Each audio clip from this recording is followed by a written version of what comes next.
இன்றைக்கி ஒசூரில் பார்த்தீங்கன்னா பயங்கரமான டிராஃபிக்குங்க. அதாவது 4 டேஸ் வந்து இப்போ லீவு. ஸோ அதுக்காக பார்த்தீங்கன்னா பெங்களூர்லேருந்து ஓசூர் வரத்துக்கு பயங்கரமான டிராஃபிக்குங்க. காலையிலேருந்து அவன் அப்படியே தண்ணி கூட கிடைக்காம, சாப்பாடு இல்லாமல் அப்படியே ரொம்ப கஷ்டப்படுறாங்க டிராஃபிக்கில்.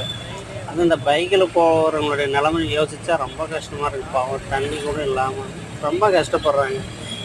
இந்த மாதிரி டைமில் கொஞ்சம் ஃப்ரீ பண்ணி விட்டா ரொம்ப நல்லாயிருக்கு. ஆனால் யாரையுமே கண்டுக்க மாட்டுறாங்க.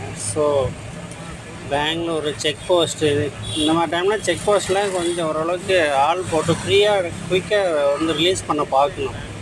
அங்கேயும் எல்லாம் பிடிச்சி அடித்து வைக்கிறது, டூரிஸ்ட் போகிறவங்க, ஊருக்கு போகிறவங்க ஃபுல்லாக பெங்களூர்லேருந்து எல்லாம் தமிழ்நாடு போகிறவங்க, தமிழ்நாட்டிலேருந்து பெங்களூர் போகிறவங்க. ஏன்னா 4 டேஸ் ஃபெஸ்டிவல் லீவு. ஸோ ஏதாவது டூரிஸ்ட் கிளம்புறது இல்லை ஊருக்கு கிளம்புறது ஃபுல்லாக டிராஃபிக் ஜாம். கொஞ்சம் பார்த்து ரிலீஸ் பண்ணுங்கள் தமிழ்நாடு அரசு.